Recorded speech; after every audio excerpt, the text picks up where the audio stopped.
Hello friends. आज के इस वीडियो में मैं आपको बताने जा रहा हूँ कि इनकम टैक्स एक्ट 2025 और इनकम टैक्स रूल 2026 के हिसाब से टीडीएस और टीसीएस का चालान का पेमेंट कैसे करेंगे और इसमें क्या चेंजेस आए हैं। तो इस वीडियो के अंत तक बने रहें, ये आपके लिए बहुत ही इंफॉर्मेटिव और नॉलेजेबल होने जा रहा है। तो आइए अब मैं स्क्रीन पे आपको लिए चलता हूँ। तो आपको इनकम टैक्स का ये वाला पेज ओपन कर लेना है। ओपन करने के बाद यहाँ आप अपना टैन डालेंगे। टैन डालने के बाद पासवर्ड डाल के आप लॉगिन करेंगे। मैं ऑलरेडी एक केस में लॉगिन किया हुआ हूँ।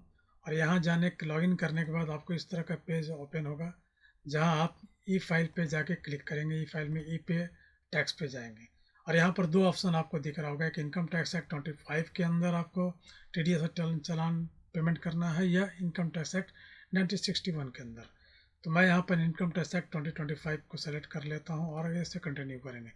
कंटिन्यू करने के बाद न्यू पेमेंट पे क्लिक करना है। न्यू पेमेंट पे क्लिक करके यहाँ पर आपको टैक्स ईयर सेलेक्ट करना है 26-27 और टीडीएस और टीसीएस का चालान पेमेंट करना है। तो यहाँ पर प्रोसीड करेंगे। प्रोसीड करने के बाद आपको यहाँ पर मेजर हेड सेलेक्ट करना है कि आप कंपनी है या अदर देन कंपनी डायरेक्टरीज हैं। तो मैं other than company directory select करता हूँ। फिर उसके बाद एक और सिलेक्शन करना है कि आपके जो डायरेक्टरीज हैं वो रेसिडेंट है या नॉन रेसिडेंट है। मैं रेसिडेंट पे सेलेक्ट करके आगे कंटिन्यू करेंगे। कंटिन्यू करने के बाद आपको इस तरह का पेज ओपन होगा, जहां आप डिस्क्रिप्शन बॉक्स में जाकर किस सेक्शन के अंदर आप टीडीएस या टीसीएस का चालान पेमेंट कर रहे हैं वो सेलेक्ट करना है। अब यहाँ पर जैसे ही आप क्लिक करेंगे आपको इस यहाँ पर इतने सारे सारे सेक्शन देखना स्टार्ट हो जाएंगे। जो 392 है जो सैलरी का सेक्शन है, उसके आगे 393 है जो अदर देन सैलरी का है। इस तरह इसी के अंदर आपको सेक्शन 394 जो टीसीएस का चालान के लिए है और अदर मिसलिनियस चालान भी इसी के अंदर बहुत सारी ये टेबल आपको यहाँ पर है। अब यहाँ से आपको सेलेक्ट करना है कि किस सेक्शन के अंदर आप चालान पेमेंट करने जा रहे हैं।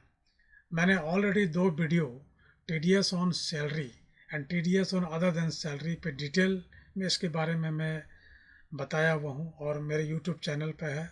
आप जा कर के वहाँ इस वीडियो को देख सकते हैं। यहाँ पर एक चेंज हुआ है। पहले हम लोग जब चालान का पेमेंट करते थे, अगर सैलरी का चालान छोड़ना है तो वहाँ पर हमको एक अलग चालान पेमेंट करना रहता था। कॉन्ट्रैक्टर का पेमेंट है 194C के अंदर, तो उसके लिए एक अलग चालान पेमेंट करना रहता था।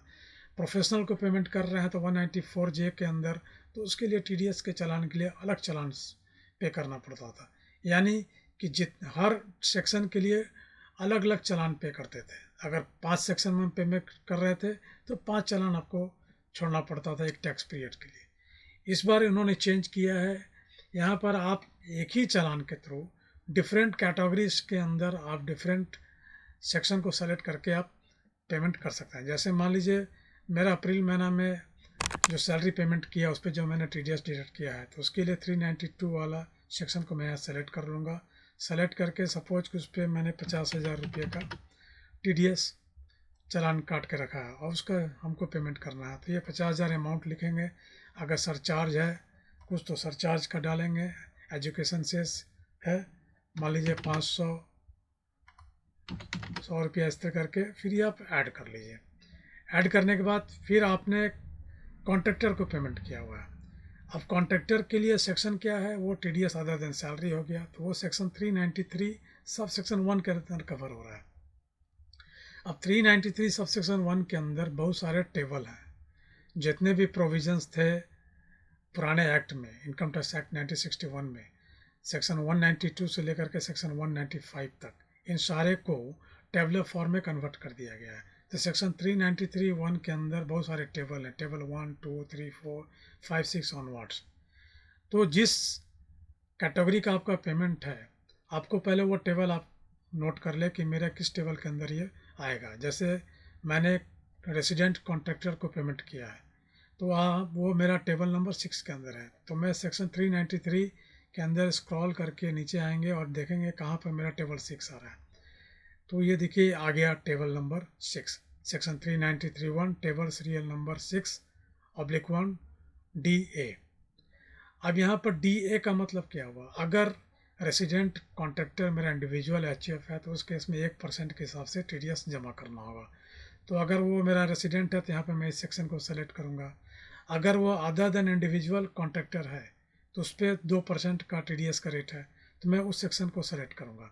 तो मान लीजिए मेरे केस में दोनों ही है, तो मैं पहले यहाँ पर डी ए वाले कॉलम को टेबल को सेलेक्ट कर लिया और इस पर मैं सपोज़ कि मेरा 5,000 रुपये का टीडीएस का अमाउंट है, इसको ऐड कर लिए। अगेन फिर मैं इस डिस्क्रिप्शन बॉक्स में जाऊंगा और जो अदर देन मेरा रेसिडेंट इंडिविजुअल के अलावा जो अदर है, एक कंपनी कॉन्ट्रैक्टर है प्राइवेट लिमिटेड, उसका मैंने टीडीएस काटा है, तो उसके लिए ये वाला टेबल सेलेक्ट करेंगे, सीरियल नंबर 6(1)DB, और यहाँ कलेक्ट करके इस पर चलान अमाउंट मेरा टीडीएस का 2,000 रुपया है वो मैं यहाँ पर लिखूँगा और लिख कर इसको ऐड कर लेंगे। इसी तरह मैंने कुछ प्रोफेशनल सर्विस को भी पेमेंट किया है जिस पे मैंने टीडीएस काटा हुआ है, तो वो प्रोफेशनल का जो पेमेंट कर रहे हैं वो भी टेबल नंबर 6 के अंदर कवर होता है। तो यहाँ टेबल नंबर 6 के अंदर आएंगे और यहाँ पर अगेन आपका 2 पार्ट है, serial table number 6/3 DA and DB। DA है उसके लिए जिसका अगर टेक्निकल फ़ी हम पेमेंट कर रहे हैं तो वहाँ पर 2% के हिसाब से टीडीएस काटना होता है। अदर देन टेक्निकल फ़ी, जैसे CMA को पेमेंट कर रहे हैं, चार्टर्ड अकाउंटेंट पेमेंट कर रहे हैं, एडवोकेट को पेमेंट कर रहे हैं, किसी अदर प्रोफेशनल को पेमेंट कर रहे हैं, तो वहाँ पर 10% टीडीएस के रेट के हिसाब से टीडीएस डिडक्ट करना है। तो यहाँ पर उसके हिसाब से सेलेक्ट करना है। मैंने किसी चार्टर्ड अकाउंटेंट को पेमेंट किया, उसको मैंने सेलेक्ट कर लिया। अब यहाँ पर उसका चलान टीडीएस 10,000 रुपये का था वो करके मैंने ऐड कर लिया। इस तरीके से आप डिफरेंट जो आपका पेमेंट है, उसी तरह सपोज आपका टीसीएस का भी पेमेंट है, आपने टीसीएस भी कलेक्ट किया हुआ है, वो आपको जमा करना है, तो उसका भी आपको यहाँ से सेलेक्ट करना होगा 394 में। जैसे 394(1) में मैंने चला लिया, जाके सीरियल नंबर 3 सेलेक्ट कर लिया, इसको कर लिए। इस पर जो मेरा टीडीएस अमाउंट था 500 रुपया, ये मैंने यहाँ डाल दिया और इसको ऐड कर दिया। इस तरीके से एक ही चालान में आपका डिफरेंट जो कैटेगरीज है उसके ऊपर जो आपने टीडीएस का अमाउंट काट के रखा था वो यहाँ पर सेलेक्ट हो गया। अब ये सेलेक्ट करने के बाद नीचे में एक और कॉलम है, अगर आप ड्यू डेट के बाद पेमेंट करते हैं तो आपको इंटरेस्ट पे करना होगा, लेट फी भी आ सकता है, तो वो सारे अमाउंट के यहाँ पर डिटेल अमाउंट का फिगर यहाँ डाल करके कंटिन्यू करना है। कंटिन्यू करने के बाद यहाँ पर टोटल अमाउंट आपका शो हो जाएगा कि कितना पेमेंट आपको करना है। फिर ये आगे कंटिन्यू करेंगे। कंटिन्यू करने के बाद आपका पेमेंट वाला स्क्रीन खुल जाएगा। यहाँ पर आप डिफरेंट मोड ऑफ पेमेंट का ऑप्शन अवेलेबल है। नेट बैंकिंग के थ्रू पेमेंट कर सकते हैं, डेबिट कार्ड के थ्रू, या ऑफलाइन चालान जनरेट करके आप बैंक के काउंटर पर जाके जमा कर सकते हैं, आरटीजीएस एनएफटी के थ्रू भी पेमेंट कर सकते हैं, या यूपीआई के थ्रू पेमेंट कर सकते हैं। तो आप जिसके थ्रू भी पेमेंट करेंगे वो सेलेक्ट करके, और जैसे मान लीजिए नेट बैंकिंग है, मैंने कोई बैंक सेलेक्ट कर लिया, आगे कंटिन्यू करेंगे। कंटिन्यू करने के बाद आपको इस तरह का पेज खुलेगा, टोटल फिगर आएगा, पे नाउ करके आगे बढ़ जाएंगे, अपना आईडी पासवर्ड वगैरह डाल के आपको पेमेंट कर देना है। तो इस तरीके से आपका ये टीडीएस का चालान का पेमेंट होगा। और टीडीएस चालान पेमेंट होने के बाद आपको जो चालान जनरेट होगा वहाँ इस तरह का एक चालान जनरेट होगा। ऊपर का पोर्शन मैं नहीं दिखाऊंगा क्योंकि वहाँ जिनका मैंने चालान पेमेंट किया उनका डिटेल है, वो मैं दिखाना चाह रहा हूँ। तो यहाँ पर देखिए TDS TCS section wise payment details आपको दिख जाएगा। जैसे मैंने एक चालान पेमेंट किया जो केवल इंडिविजुअल कॉन्ट्रैक्ट थे, उसका एक डिटेल दिखा रहा है। अगर इंडिविजुअल कॉन्ट्रैक्ट के अलावा कंपनी कॉन्ट्रैक्ट रहता, प्रोफेशनल का सर्विस रहता, तो जितने भी कैटेगरीज में आप पेमेंट करें वो सारा डिटेल यहाँ पर आपका दिख जाएगा। तो दोस्तों, इस तरीके से नए इनकम टैक्स एक्ट 2025 में और as per income tax rule 2026 आप टीडीएस या टीसीएस का चालान का पेमेंट कर सकते हैं। अगर आपको ये वीडियो पसंद आया हो तो आप इसे लाइक कर लीजिए, और कमेंट बॉक्स में और किसी टॉपिक पे अगर आप चाहते हैं इस तरह का मैं वीडियो बना कर आपके साथ शेयर करूं तो ज़रूर से आप उसको कमेंट बॉक्स में लिखें। धन्यवाद।